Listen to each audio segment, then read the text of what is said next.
and to the republic for which it stands, one nation, under God, indivisible, with liberty and justice for all. Next, we will have the reading of the mission statement from Mark. Macomb County Community Mental Health, guided by the values, strengths, and informed choices of the people we serve, provides quality services which promote recovery, community participation, self-sufficiency, and independence. Thank you, Mark. Welcome.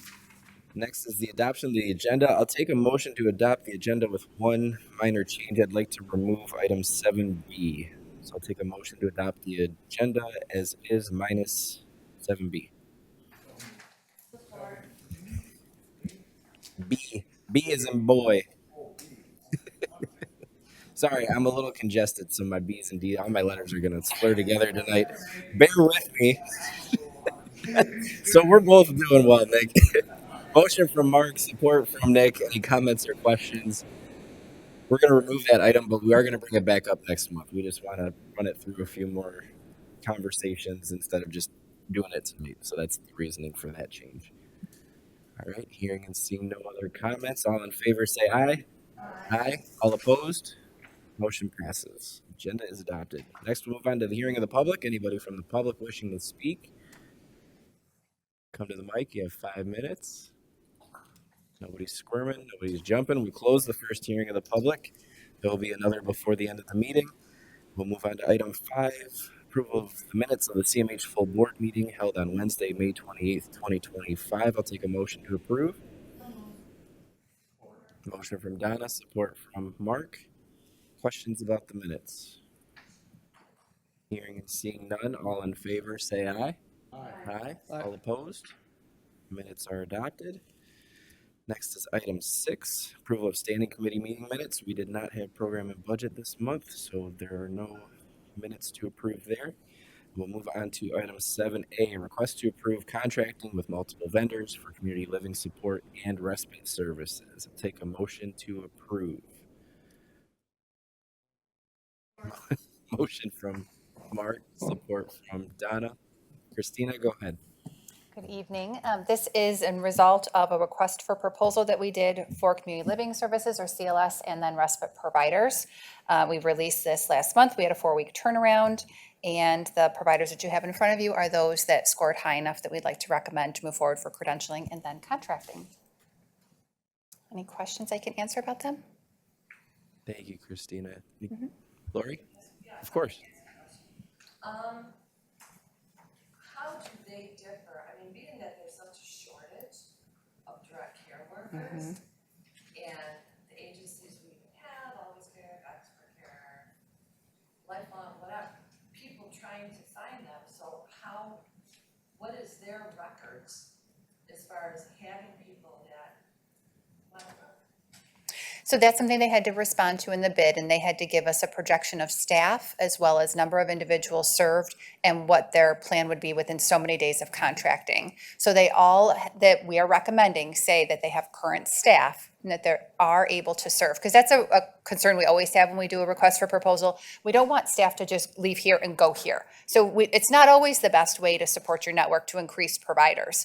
But at this time we always have to make sure that we have the best provider network, we have the strongest, we have enough providers. So if providers can come to us and say, well, we currently have staff employed, we're going to trust that and we're going to work with them. We do an extensive onboarding process now. It's something that we introduced last year. So anyone that's new in the past year has come through this. This schedule is already set for that, for these vendors to come through next month, where we really vet them. We do onboarding, which is a 2-day long, where they're coming in, they're sitting with all of the other leadership, they're going through training, focused access, our EMR access, all these different things. And through that, we really can feel out, like, are they going to be ready to start or not? If we have concerns, we will not issue that contract. We do credentialing first, and then we will do contracting. So if at any point we don't feel like they're going to be an asset to our network, we can stop the process. But we need your approval to even kind of go to that next step. Yes.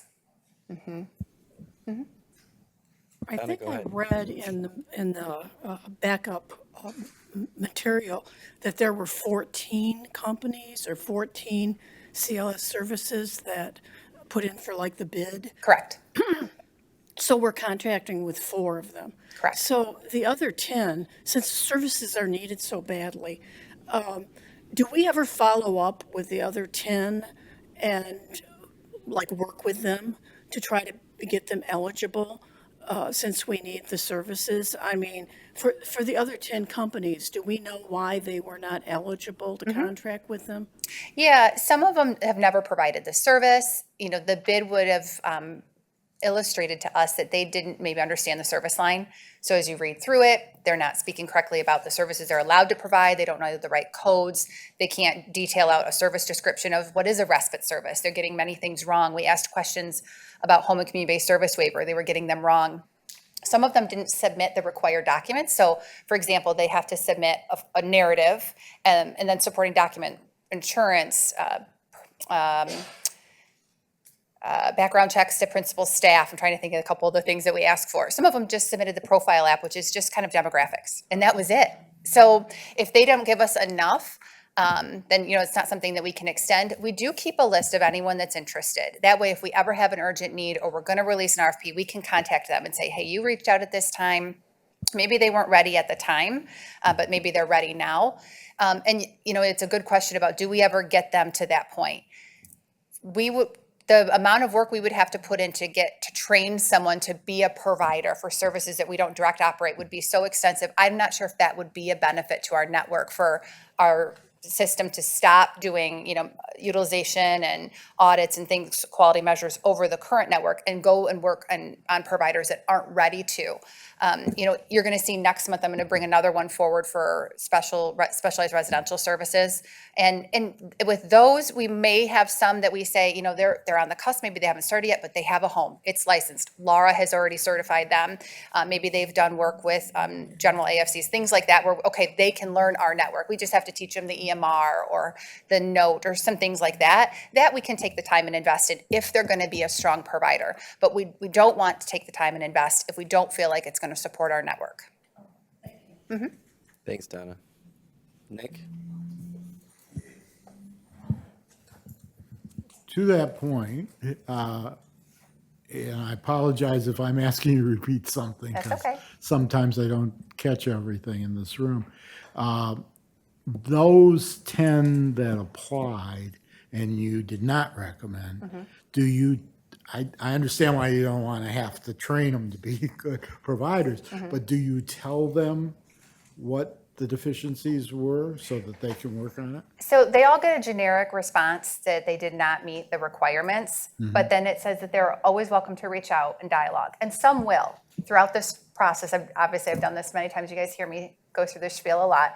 Many will reach out and say, can you tell me why? And I will absolutely meet with them and go through what that is, because maybe they can work on that over the next, you know, few months, year, whatever it might be, and then we release another one and then they can bid. And we've had that happen where some have, you know, shown that interest. It's kind of think of it like a staff person. If you don't hire someone and and they never want to try again or reach out and how can I be better? You're not really going to jump at the chance to say, let me come out and help you be stronger. But if they come back and go, hey, what can I do? How can I be stronger? We're going to stay engaged with that provider because they clearly are driven. It just seems to me that because we're having so much trouble having sufficient providers, that it would be useful if that generic letter said, and if you want to know why, call us. It does, yep. Oh, it does? Yep, Okay. absolutely. That's fine. Yep. Or maybe a Hold on, checklist of Wayne. what they're. Wayne, hold on. If you'd like to speak, you got to be recognized. Did you want to speak? I was just gonna say, do we have a checklist, like he's saying, if they ask you, tell them, but if they have a checklist, what they need to improve on? There is in the application. Well, it could be so many different things that I don't know. We don't do a checklist. We would just offer that conversation with them, and then we go through the bid with them to say, you know, you didn't have, you weren't able to evidence you've provided the service. You spoke incorrectly to this service. You didn't have any staff. You said you would have to hire new staff. You know, so we would tell them those things because they're all going to be individual concerns with each bid. Okay. Good. Anybody else on the first round before I go to Lori?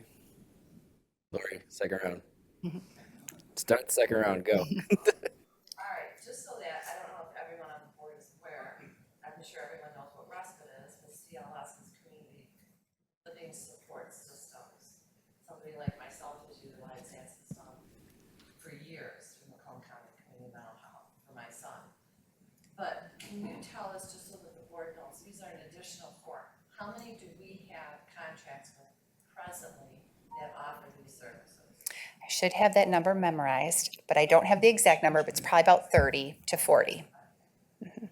So that, just so that, this is just information. It's a good question. Thanks, Lori. Tracy, go ahead. So just to kind of support Christina's, if you notice some of the questions are, how do you get the best provider network, but not create a system where you're inundating and everybody's competing against each other? So competition is good, but it's a fine balance in there. Does that make sense? So we struggle with getting the most choice, lots of providers, but the answer isn't always lots of providers. It's lots of quality providers that you can help be successful. So I just want to kind of acknowledge the dance that we do. So we always want to have more providers. We always want to help them. But there is a point where you saturate it and you almost defeat the purpose of doing it. Just like when we have the 4 CCBHCs, it creates unique challenges. There's benefits and there's challenges. Thanks, Tracy. Any other questions for Christina or Tracy? Okay, hearing and seeing none, all in favor say aye. Aye. All opposed? Motion passes. Thanks, Christina. Next is item C, request to approve CMH Board Committee List 2025. I'll take a motion to approve.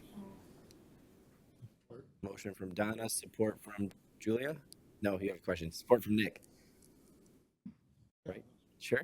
Okay, good.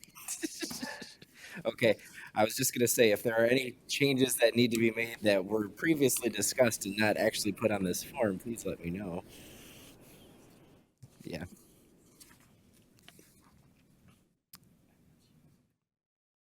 That's the one you wanted to be off of though, right? 'Cause you can do them now? Perfect, we will put you back on. Yes. No, it's the one, it's the committee list. Not the one with your names and phone numbers, but just your name. Okay, we will add Julia to recipient rights. Are there any other changes? Anybody want to jump on, anything? Last chance, I'm kidding. Okay, hearing and seeing none, we have a motion and support with the addition of Julia on recipient rights. All in favor, say aye. Aye. All opposed? Motion passes. Next, we'll move on to item D, request to approve Jefferson Wells Statement of Work to support Medicaid Verification Audit 2025, not to exceed $547,260. This was approved by legal, and I will take a motion to approve. Support. Motion from Nick, support from Wayne. I have Christina or Tony question mark? Or both? Oh.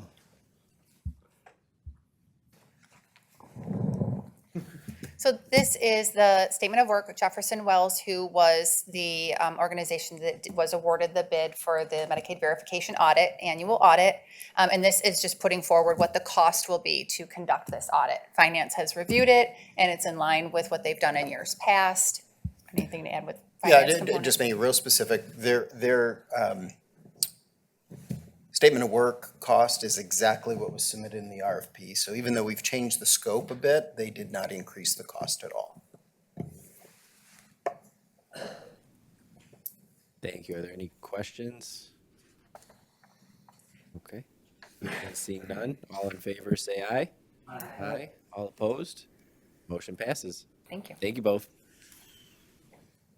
Now I'll move on to item 7E, request to approve a third leadership intensifier program through Nexecute with up to 12 participants, which the agreement has been approved by legal with changes. I'll take a motion to approve. Motion from Donna, support from Lori.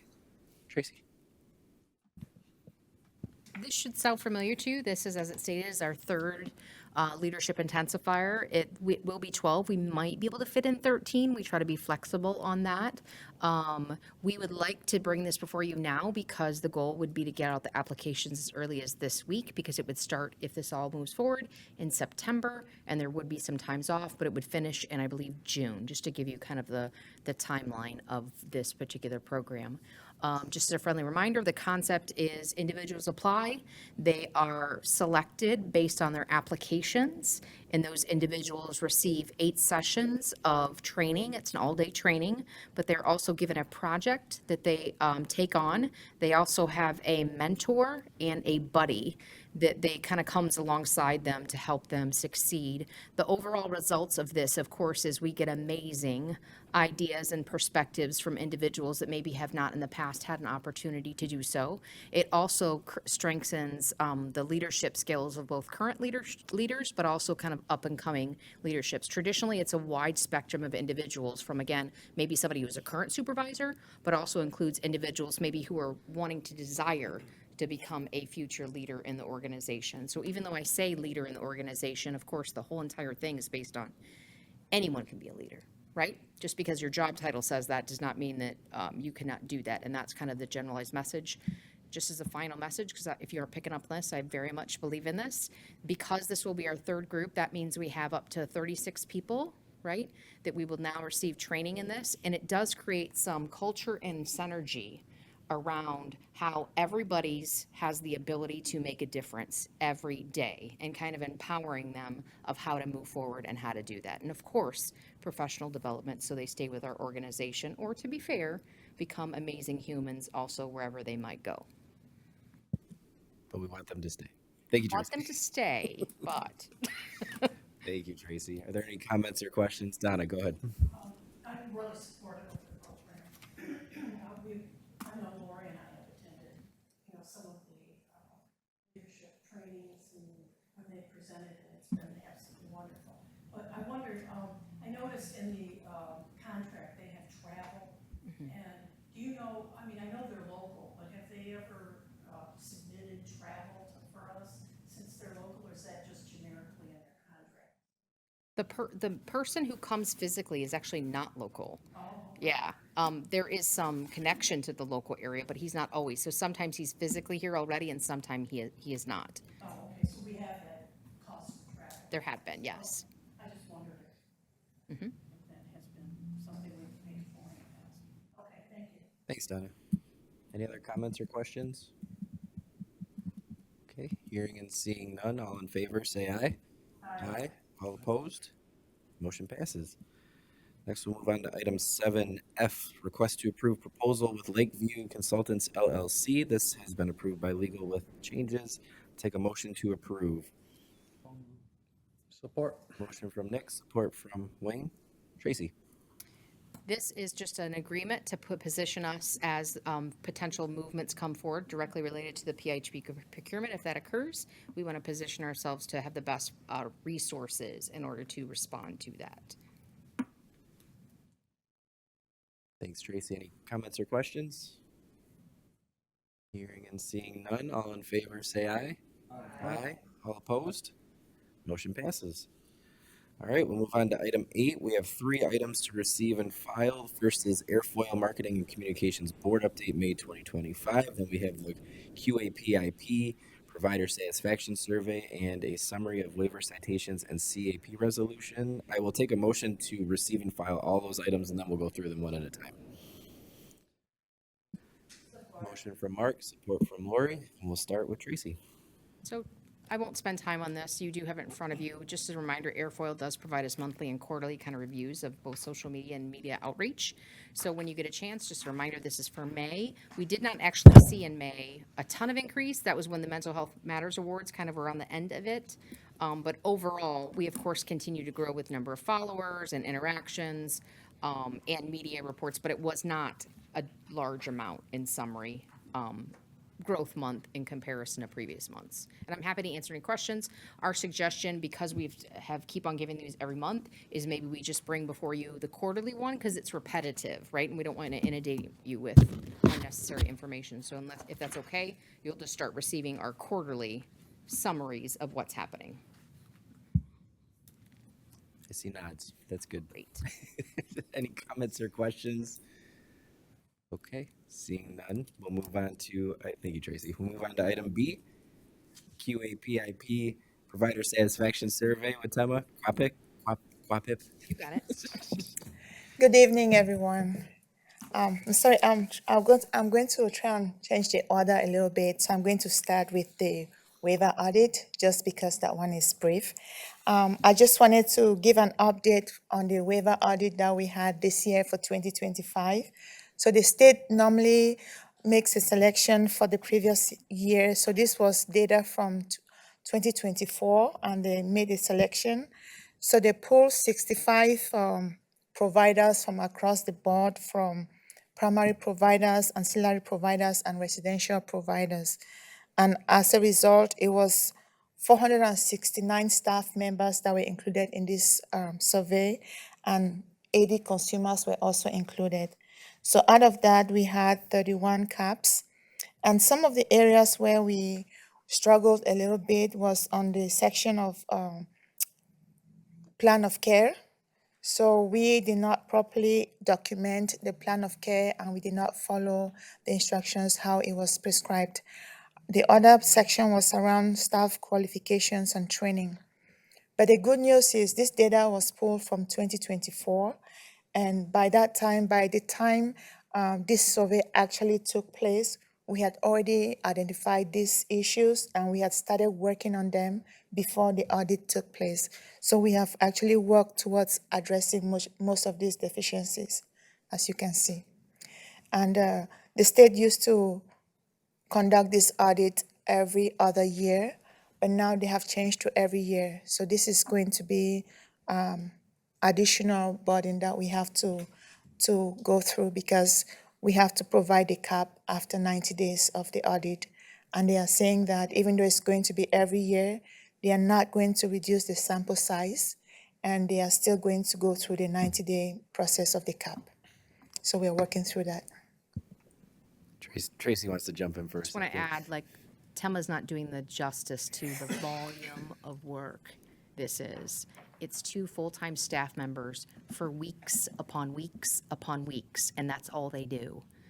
It's extremely cumbersome, and they just spend they spend hours and wee hours of the evenings to meet the expectation. So I want to take a moment to share that, because it is more than an unreasonable administrative burden for the system of care. It's like one of those unfunded areas. So when she says we used to do it every year then creates 2 staff people, but for multiple weeks on end, this is what they're doing, which takes them away from other things. And of course, there's other things that they run into, but I just wanted to take a moment to explain, but also to express the 2 staff members, and of course under Tema, who did it, who weren't necessarily here, but they did an outstanding job. So I just want to make sure to acknowledge that, their hard work and dedication, and they went above and beyond, again, sitting there until 9 p.m. trying to get the system to upload when they prepared themselves very efficiently, but the system was not working. So Thank you, Tracy. And I also would like to add to that, because the state conducts these audits across the region, and it so happened that they were doing the same audit for Oakland and Wayne around the same time. And we have providers that work for us and those other counties.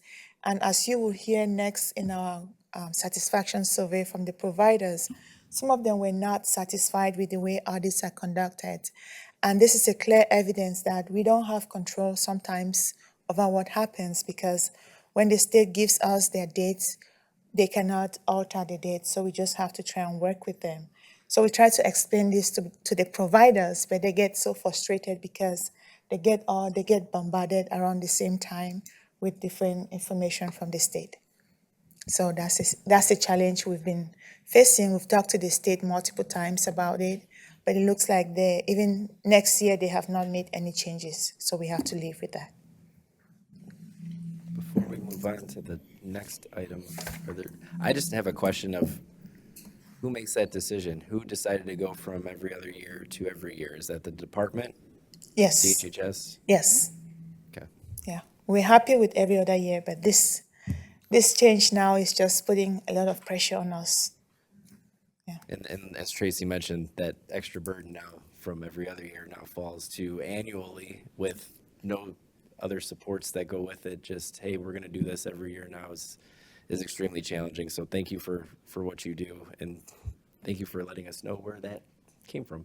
Thank Because you. I'm always curious where the directors come from, what level it comes from. So I didn't think it would be Tracy, and it definitely wasn't us. So It's also the unreasonable, so we want to make sure to express our deepest appreciation to all the providers. It is a major undertaking for them. We're just the one kind of collecting it, and it's just, the timetables are not reasonable, so. thank you. Shrita.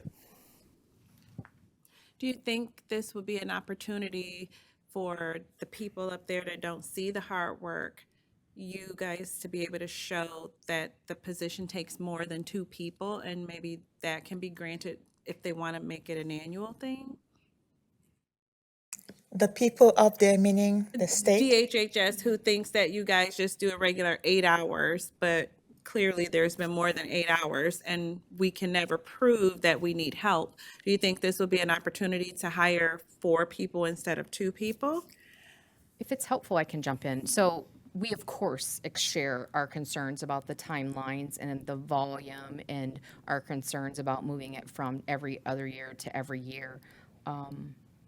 It has been my experience recently that that is respectfully taken in, and it ends at that. That has been my. Would that be an accurate assessment? They Yes. are very respectful. They take the information. They thank you for the information, Yeah. and that's. And it's the end of very evident because we're trying to explain to them we cannot put the providers under the same stress at the same time. And they said, yes, thank you, we'll look into that, but they came back with the same schedule. Thanks, Shrita. We're hearing that a lot lately. On to item B. Yeah, go ahead when you're ready. So I just wanted to move on to the provider satisfaction survey. As part of our core PIP work plan, we did say we are going to assess the satisfaction level of our providers.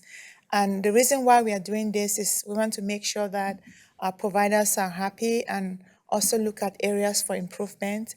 So what we have done with this data, after we received them, we reviewed them. We sent the data to every department to review their section and the feedback that we got from the providers. And each department came back with what they can do to improve and some of the things that they cannot change and the reasons why. So we went back to the providers to explain to them what's going on so they understand that we don't just request information without taking action. So at this point, I'll let Matt speak to the data and the outcome. Yeah, we just completed the 2025 Provider Satisfaction Survey. There were 61 respondents to the questions. We did our best at CMH to try and capture a holistic picture of how we're performing. That included many of the departments that were within administration. And you'll see from the materials that were provided ahead of time that our quantitative analysis we received is generally very positive. So many of the 5-point scale ratings were either very satisfied or satisfied as the majority opinion. And what we noticed is that in the qualitative analysis of the open-ended questions, there was a little more room for some concern that was listed amongst our agency providers. Many of those concerns were highlighted within the materials. I'd like to take a moment just to review some of the key areas and key findings that we had. The authorization process was the lowest rated thing within the agency perception. So it received a score of 3.14. As I'm sure some of us won't be unfamiliar with, sometimes an authorization can be denied. It can seem as if it is a long time frame until you get some sort of approval or resolution from MCO.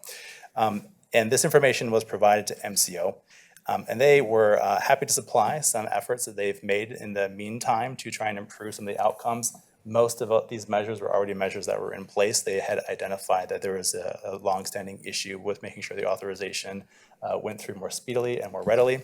One of those is that they now have internal standards that are in place to reduce the time frame from authorizations, and they've collected the last 3 months of data for that. So 67% of the authorizations are approved within 3 days. 22% of the authorizations are approved within 3 to 5. 10% are approved within 5 to 7, with only 1% taking that 7 to 14 day time frame. In addition, the authorization process is open now, whereas in the past, there may have been a point where an authorization was denied if there was lack of medical necessity just by documentation gaps. Now, MCO makes the efforts of ensuring that their managers reach out to the primary case holders. They express concerns with perhaps some documentation gaps, and they leave the primary case holder time to fill in those documentation gaps to be able to provide some evidence for medical necessity for other services, such as CLS, like we've discussed earlier today. One of the other concerns that was listed, one of our bigger areas of concern was system and data access. That is something that is within the clinical informatics and quality team. So at our last meeting with clinical informatics, there was a discussion with one of our providers about finding a way to have more real-time access to data. Clinical informatics is currently working on providing a new dashboard within our FIA analytics system, so that at any point in time, one of the providers can log in and see how they look at the performance indicators. One of those performance indicators being, say, follow-up after hospitalization. In addition, quality right now is working with our IT department to reframe our Microsoft Teams and SharePoint sharing. There have been some providers in the past that have had a difficult time accessing that. Some of our efforts have included individualized one-on-one meetings with those providers, with IT and quality to troubleshoot some of those issues. And we're hoping that with that sort of additional support, we'll see higher scores with these during our next provider satisfaction survey. As Tema has also mentioned, the overlapping audits. Quality acknowledges full well that some of our agencies are having 5 audits simultaneously from 2 other counties, particularly Oakland and Wayne County. And that is a significant burden for any administrative staff and the clinical staff to be able to address those. That was mentioned throughout the audit process at most of our quality provider meetings, the frustration and the time frame. They created gaps and delays in our ability to audit them effectively as well. So whereas wherever it is within our power, we're going to try and enhance our scheduling process so that if there's something that can be done to provide a little more time, we're going to do that and try to find ways to schedule our audits differently. There was also a mention about delays in network responses and provider support. Network operations had mentioned that each individual agency has a particular network operations contract manager. So that should help provide some individualized support for those agencies when they're asking for assistance. And they also mentioned that there are 2 escalation backups in the event that there is a delay in any kind of communication with network operations. And that was mentioned at our latest quality provider meeting so that each of those agencies know and can identify who those escalation backups are. Training department, unfortunately, there's very little room to make much change in what the training department is offering at this time. Most of the training is mandated by the state. So lots of mentions where we wish that this was more particular to our position. Unfortunately, there's already a great deal of training and it already takes a lot of time out of our network to be able to offer that sort of training and support. They, at this time, don't have the ability to make many changes, although they're always looking for opportunities to enhance any kind of individual training that they offer. So what we're looking at this point in time is trying to maximize on the really positive things and outcomes that the satisfaction survey demonstrated. Most of the agencies are really satisfied with the relationships they have with each of the departments. As you can see in the materials, there's high levels of professionalism and collaboration that were mentioned throughout.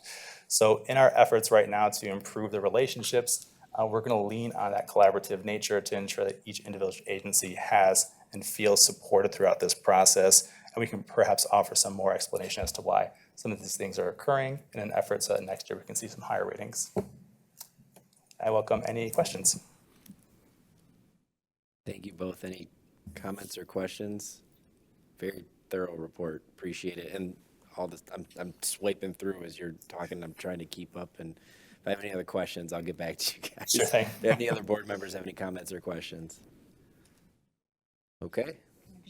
Tracy wants to add something before you run away. I just want to clarify that, not clarify, I want to add to, that the scheduling and the kind of the being bombarded with audits and the providers, one of the things we're also doing, and I'm going to give you the SUD example, is across the state we've standardized like the tool, right? So when someone goes to audit, this is the tool that everybody uses. And we do have reciprocity, and we're working towards that from today. When I say today, a couple months ago, right? But moving forward. So for example, if Oakland used the tool and they audited a provider, all we do is go, great, Oakland, give us the proof or whatever. And the only thing we would follow up on is, great, if let's say there was something wrong in there, we would then ask, okay, can we have their corrective action plan, or what was the outcome of that? Does that make sense? So we might not have to ever do any type of audit as long as there is the documentation. So again, the reciprocity between any one of the PHPs or futuristically, whatever that organization looks like. Donna, go ahead. How long does it take you to do the audit? Approximately, do you know? It all depends. In hours or days or whatever amount you want to tell us? So it takes, it could take up to a month because, so first we are going to give them a month that we are coming to start. Then we are going to pull the sample and send it to them. So we do audit the charts, the consumer charts. We audit the staff training. And we also, for the residential, we do the environmental. And then for the primary providers, we do credentialing. So then we can do desk audit on all these documents, and then we will go back to them. We have 2 weeks to give them their results, and then give them time to respond to say, you missed this piece, here it is, or yes, this is okay. And then after that, we give them another 2 weeks to give us a corrective action plan for the areas where they were deficient in. So it's a lengthened month. It doesn't actually take a month full-time person. If it was a human doing the audit, they would have multiple audits they're doing. It's a month or more to go back and forth That's with correct. the provider. Here's the list, here's the documentation, kind of having those conversations. So you just randomly pull cases? Yes, We are required, there's a formula Yes. in which you have to use based on the number of cases to make it valid. yeah. So we have to pull at least 5% of the sample size. You set, Donna? All set? Okay. Julia? We did one in 2024. How do the numbers look based on last year? Because you guys have a pretty good plan on how to address the deficiency for next year. But are you seeing good feedback from last year to this year? We're seeing some relatively stable feedback. There's not been a great deal of change. Our professionalism numbers have increased slightly. Otherwise, there's not been a great deal of change. The authorizations have also increased slightly, so there is a bit of a performance improvement just based on the changes that MCO has made in the meantime. And also collaboration, because we've been very intentional about collaborating with them and making sure we're all on the same page. All set? Thank you, Julia. Any other comments or questions? Donna, go ahead. So what you sent us in the packet that we got back, that's the only things you found in the audit, was what we got in our packet? Yes, that's accurate. So what I sent in the package is, those are the deficiencies that we got. And then we sent a corrective action plan to the state and say, here's how we plan to fix these issues. The state reviewed the caps and then they have approved and say, yes, move forward to fix. So now we have 90 days to complete this cap, and I think it's due in September. So, yes, we only have 31 cap. Yeah, that's pretty good. So I can Yes, just clarify, this is the waiver audit. This is the waiver. Just the waivers. This is Right. not the whole entire thing. So if someone's on a waiver, yes. which is going to be the smaller group of individuals in comparison to the whole. But I mean, No, it's good. I just wanted to give like context. it's pretty good. I mean, there could have been more. Agreed. Good job. Thank you. Good presentation. Thanks. All right, seeing no other speakers, thank you both. We have a motion and support for items A, B, and C. All in favor, say aye. Aye. All opposed? Motion passes. Now we'll move on to resolutions. We actually have one. It's kind of sad, but it's also kind of happy. Happy for Mark. I'll take a motion to approve the resolution for CMH board member Mark Kilgore. Motion from Donna, support from Lori, and I just want to read, I don't normally do this, but I'm going to read through the tribute real quick, if you don't mind. Bear with me. A resolution to recognize, commend, and pay tribute to Mark Kilgore in honor of his exceptional commitment to supporting the mental health needs of those served by Macomb County Community Mental Health. Whereas for a devoted service of 4 years, Mark Kilgore has demonstrated an unwavering dedication to the constituents served by Macomb County Community Mental Health with honesty, understanding, and compassion, as shown through 8 years of involvement with the Citizens Advisory Council and loyal service as a board member of MCCMH Board since 2021. And whereas Mark Kilgore, highly respected for his leadership, served as an impactful member of CAC. Over the years, he provided key insights that greatly improved the quality of care for those served by MCCMH. His guidance, advocacy, and passion were essential in shaping the CAC and strengthening MCCMH's entire mental health system. And now therefore be it resolved, the MCCMH Board, on behalf of the Macomb County citizens and the families it serves, extends its deepest appreciation to Mark Kilgore for his remarkable service. The board celebrates his outstanding efforts on behalf of MCCMH and the people it serves throughout the years.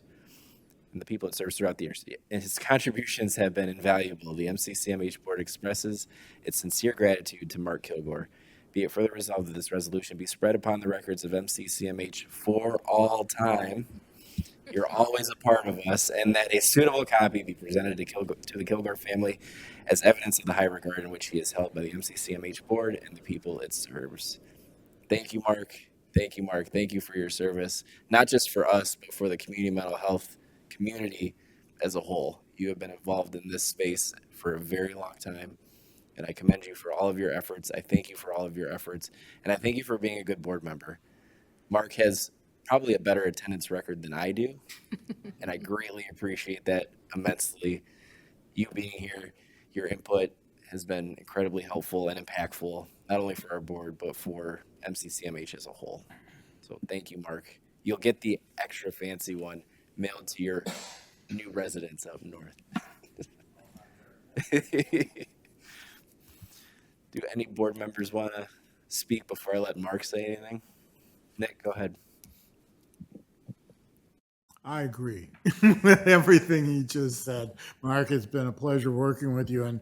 And one of the areas that I feel least comfortable in is the substance abuse area, because I've done more work on the mental health area. So your knowledge on that area has been extremely helpful. Appreciate you doing the Narcan training for us and for all the other things you've done. So I'd like to move that you don't leave, but you've made your decision. And I mean, you're going to be living in the great north of Michigan, the Upper Peninsula, which is a beautiful place, but snowy. But I wish you all the best, and I thank you for all your service. Thanks, Nick. Any other board members? Donna, go ahead. I don't even think I need. I'm sure you can hear me. You've been a wonderful next-door neighbor. I know we competed for 4 open seats together, and I think he was on the board a month before me, and then I got it the following month. So he's been wonderful board member sitting next to me. I know we've had a lot of wonderful conversations together, and I'll really miss him, but I'm really happy for him that him and his partner are going to be living a wonderful life up north. But come down and visit us sometime. Sit in the audience and listen to a board meeting. You know, I mean, you can rant and have a cajoling out in the audience and make faces at us sometime. You know, we'll really miss you. You've been really a wonderful attribute, especially like Nick said, in the substance abuse arena. And you know, you'll be very difficult to replace now. And we really appreciate the contribution you've made to the board. You've really been a wonderful asset and greatly appreciated. Thank you very much. Thanks, Donna. Anyone else? Wayne? Yeah, Mark, you've been a very good person on the board. I really appreciate that training you have, the medical training. I still have one in my car, and I even showed the wife how to use it when I got home. And it's that was really uplifting, that training. Good job. Thanks, Wayne. All right, Mark. You're going to have to turn the microphone on. I really don't know what to say other than it's been an honor and a privilege to serve with all of you. And I know the people we served are in good hands with all of you. I never met a more passionate group that fights for others' rights, that feel their rights are not being served, and also giving a voice to those that feel they're not heard. It's always been important to me, giving people a voice that feel they're not heard. Wow, I don't know what else to say. It's been great. I'm gonna miss all of you, but, retirement, I'm moving on. And I can't, I'm still a Macomb County resident for now, but I can't really devote the time that needs to be devoted traveling back and forth. I drove in last night for 7 hours to get here, and I'm leaving in the morning, so. I appreciate it all, and I want to thank Helen especially. She kind of put the bug in my ear that, hey, there's openings and you might be a good fit. And so I follow up. I thought, okay, another board. I was on like 7 boards already, and I didn't realize the scope of this, and what all was involved. And I've learned so much, but there's still so much to learn, and I know keep fighting the good fight to keep privatization out of here. I know you all will. With that, I will stop, or I'll just keep rambling and rambling and rambling. And also all of you out there, it's been great getting to know all of you as well. And maybe I will come back and be somebody that does the, hearing of the public, so somebody gets up and speaks. Okay, I'll stop with that. Thank you all, and I'll miss all of you. Thank you, Mark. All right, seeing no other speakers, we have a motion and support. All in favor, say aye. Aye. All opposed? You can retire. Thanks, Mark. Congratulations. Now we'll move on to something even just as interesting, paying of the bills. I'll take a motion to pay the bills. Motion from Sharita, support from Lori. Any comments or questions? All right, now we can buy Mark a frame. All in favor, say aye. Aye. All opposed? Bills are paid. Thank you. And now we'll move on to the CFO update with Ken and Tony. Go ahead, guys. So I'll take them through, just interject in your notes. Good evening. You have the April financial statements in front of you. A couple things, as we've talked about before, we know that there's some upcoming uncertainties. So as we present these financials, just always be aware that we are expecting some adjustments, but we're going to present what we have today and recorded in our books.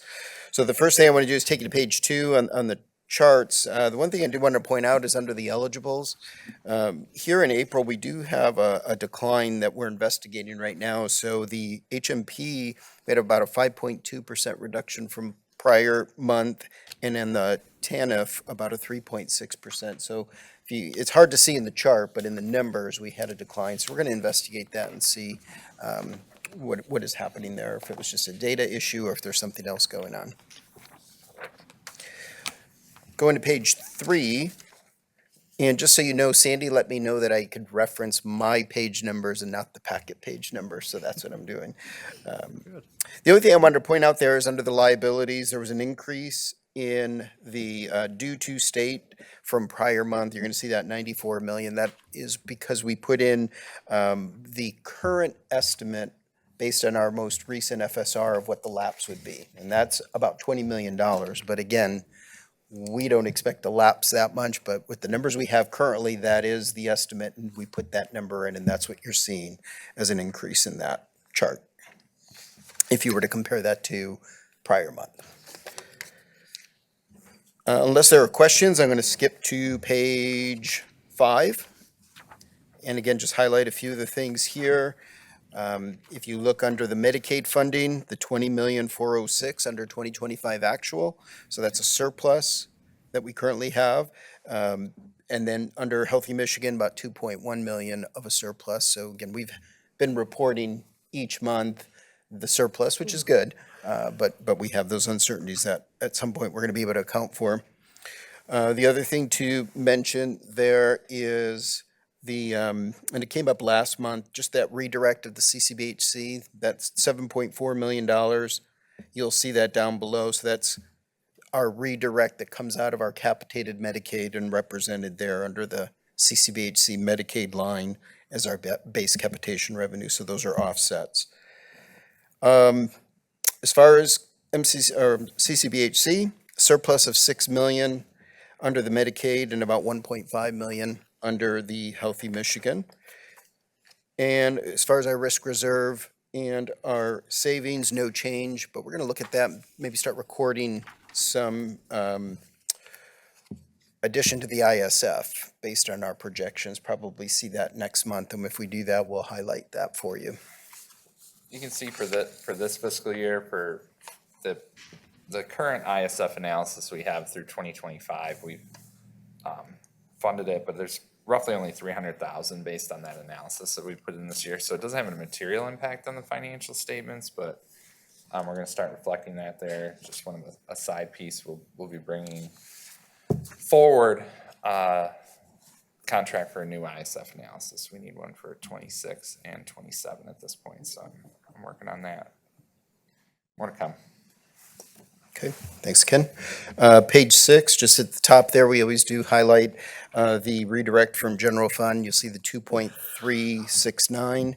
That is a number that we watch closely because it's coming out of our general fund. Just to put it in perspective, that's about a $300,000 increase from prior month. So that is something that, it's a line item we expect to continue to increase, but at the same time, try to manage as best we can. Go ahead, Ken. I was just gonna say on the state general fund box here, if you will, if you look there, you know, kind of our, I'll call it regular GF for lack of a better term, you know, we've got $4.3 million through this month, but we've only spent 3.8.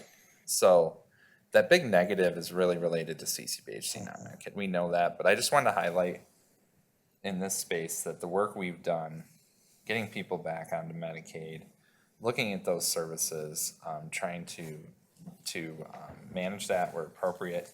So it's really a credit to we have a non-Medicaid committee that does a lot of this work, and in particular, Christine and MCO and others that we work together to manage that. So that's come down considerably over the last year or so. So I just wanted to highlight that as part of this. Nick, go ahead. The decline in eligibles was anticipated because of the reauthorization that's now going on, but we were having problems or concerns with where people were classified, the DAB versus the Healthy Michigan versus Healthy. Is the state getting any better at that, or are we still having a headache? So I think maybe there's two pieces here. So I'll address the first question because I think it's a little potentially shorter. This decrease this month was not expected. That's why we're digging into the details of that, and it's not clear. So I'll touch on it a little bit later, but there's a mid-year rate adjustment. So they do recon and recoups as part of that. That's kind of what we call it. They'll take money back and then ideally give you more as part of that. So it's not clear why that's playing into this. Well, But your charts do show it, but it doesn't. I mean, that's not detail. But I'm not asking for the detail. I'm just asking, is the thing getting any better? We still are. So the second part of your question, no, I don't think things are getting better from when we talked about Plan First and people rolling off of DAB, particularly at a high rate when you know, DAB being disabled, aged, and blind. Oftentimes that's a permanent condition. I'll venture there is a very small number of people who may lose that eligibility, but the state we presented that data. I know the association has gathered it. I have not heard about any movement on that. What we have heard movement on, and credit to Tony and others on the finance team in regards to the HAB support waiver, we have made that argument. They, I think, have heard us, acknowledged that we were underpaid, and how much is it, Tony, that we're expected to? You know, I don't have that number. It's several $100,000, but the real progress is we have a commitment from the state to have that payment come through. So we've reconciled October through December. They've validated the data, and we're going to make payment on it. So just that piece alone is big progress. And we're working, now we have someone who's actually working with us at the state so we can ensure that we don't fall behind And we're monitoring that every month as well. So that's just 1 quarter, right? So extrapolate that over a year, so, and then take that idea, but apply it to this DAB plan first issue, and it's much higher. The number of enrollees in DAB is considerably higher than HAB support waivers. So we continue to advocate and try to, Yeah, I think, Henry, we've had good success with our folks reauthorizing, but of course, our capitated rate is based on all Medicaid, whether they use our services or not, and that's been declining. I'm really concerned, just for the sake of everybody here, that one of the things that you're talking about at the federal level is to move us from an annual certification to certification twice a year, which would create a lot of headaches for Medicaid recipient, probably not eliminate much fraud, if any at all, for the state, and may well end up seeing people who are otherwise eligible or should be eligible for Medicaid losing their benefits.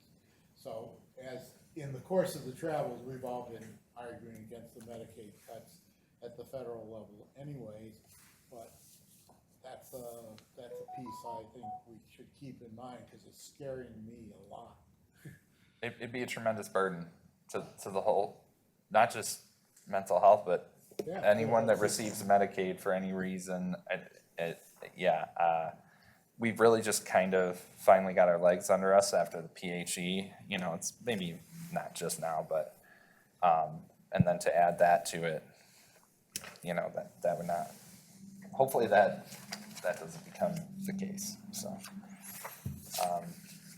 Well, unless there were questions on the other reports, I know you have some other comments that you want to make. I do. I had mentioned it earlier. We did receive a mid-year rate adjustment from the state. So our aggregate increase is expected to be $5.7 million. So that's based on their estimate of the impact.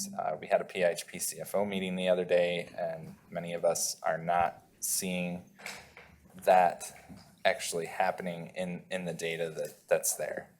So more to come on what that actual number is. It's fairly recent development.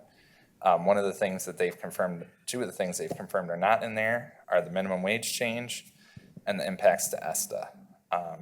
ESTA being the Earned Sick Time Act, which does increase the number of sick hours and things that are mainly our providers will have to absorb that cost and ultimately want to be funded for it, which makes sense. But we do not have that funding to do so. Additionally, minimum wage kind of, I'm going to say, cannibalizing the DCW increase that everyone's worked so hard for, so not proportionally moving that DCW increase with minimum wage, if that makes sense. So that's one thing that we hope they account for in a year-end rate adjustment. Just today, we received our CCBHC quality bonus payment information. So I think we met 5 out of the 6 metrics on that one. They've changed the way they're calculating it, so it's not as punitive, which is nice. I think they did hear the feedback on that. So it's about $2.5 million of local that we can retain as part of our CCBHC program. So that was really good news to come through. I mentioned the ISF analysis. The last thing I had was our audit status. We are rolling up on June 30. That would be our deadline for our financial statement audit. We are as a reminder, part of the county's financial statement audit. Our compliance exam audit, which is tied very closely to being able to reconcile to the ACFR. The ACFR is the county's financial statements that we're a part of. And as similarly, the single audit report. We have grants that are part of that. We may or may not be a major program, but still part of that. We've received word from the county that they've received an extension until July 31 for those reports. So we subsequently have requested extension for our compliance exam to the state of Michigan. Have not heard back yet, but hopefully they approve that. The ramifications, I don't know that there's tremendous financial penalties or anything like that, but obviously want to be in compliance with those requirements. And then as far as I know, our 9/30/2023 single audit is still open. So that was something that the state had extended through this upcoming June 30. But I'm not sure when that one's gonna go. So just want to give an update on that as we approach the deadline. That's all I have. Thank you, Ken. Thank you, Tony. Any comments or questions? Okay. Thank you both. Good job. Now we'll move over to the CEO update with Tracy. Earlier today, not too earlier today, probably a little bit after 5 o'clock, you received the board report, so I apologize that you didn't get it sooner, but when you get a chance, if you have not had an opportunity to check it out, just as a friendly reminder, it has some additional details and other items, just that it would be very helpful for you to read to better kind of understand what's occurring. The ones I want to highlight that are in there, though, is today there were 2 articles in the Macomb Daily. Myself, Bruce Sutton, and also several of our clubhouse members had the privilege of attending a advocacy meeting in which they had media there in order to advocate for Medicaid cuts not to occur. So they had several media representatives there that then resulted in a Macomb Daily article, which I've shared with you. It also resulted in an article done by Michigan Advance, which is a nonprofit media source, news source specifically. And there might be some additional coverage that might happen over the next couple of days. We're also working with that same organization to continue to attend some other events. And then last, related on that subject, we're also partnering with St. Clair County. They're having an event.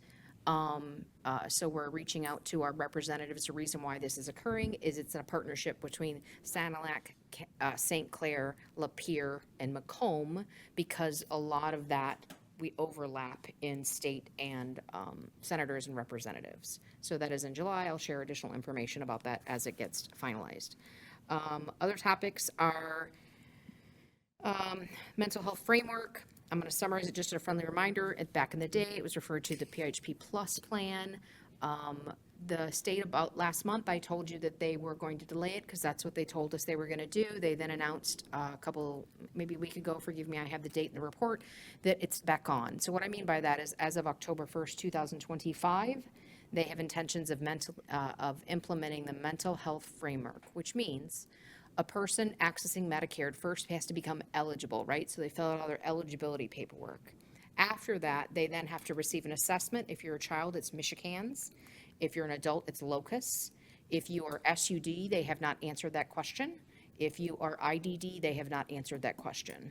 But you get an assessment based on the score of that assessment. It then gets determined based, again, by the score, whether you're going to receive services from the Medicaid health plans or whether you're going to receive services from a local community mental health or PHP.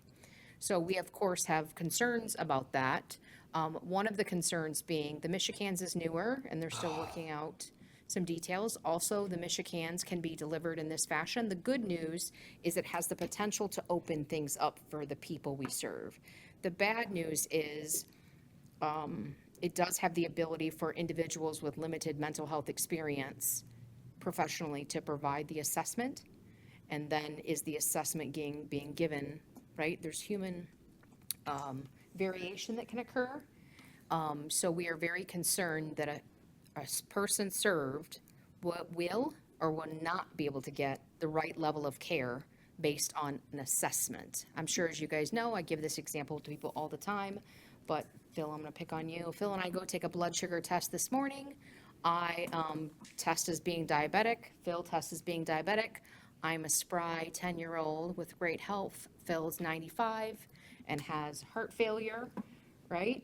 Those are very different situations. We have the same score, but their situations are different. So we're just we're worried that the people we serve won't get exactly what they need because the assessment is going to be kind of one of the entry points that then direct them to where to go.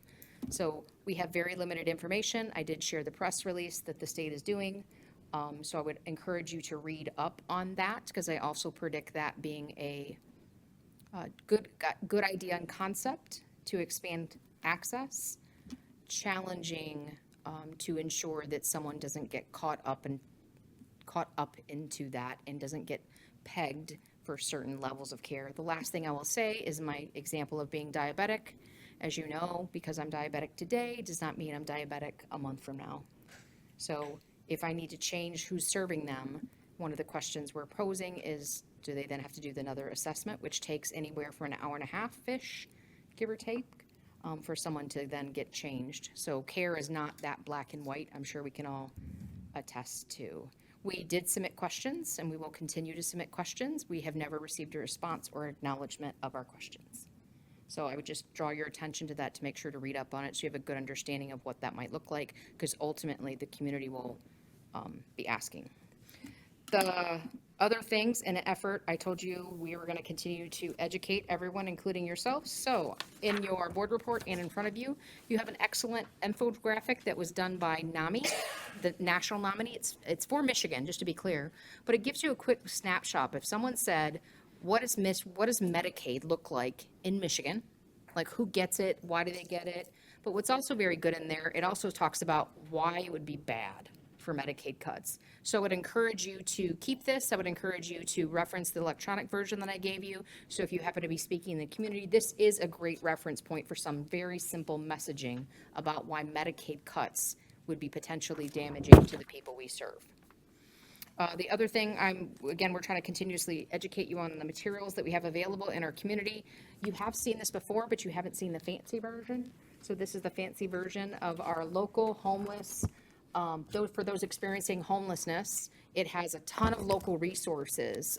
So if you need more copies, if you're in the community, please let us know. We're happy to provide them. We do provide these in our communities, but the concept is, remember we talked about in the past, sometimes there's subjects that aren't on paper our responsibility, right? Like housing. But in the big picture, it is our responsibility because, one, we very much care about our community, and ultimately if someone doesn't have a safe place to live and they don't have food to eat, right? Their mental health and their physical health is going to be challenged. So I would encourage you to make sure that you know that we have these resources. Just as a friendly reminder, the pocket guide that we give out, right, is like a miniature version. And then a lot of times we have expanded things, this one being an example, of like detailed information on the various challenges that our individuals might run into.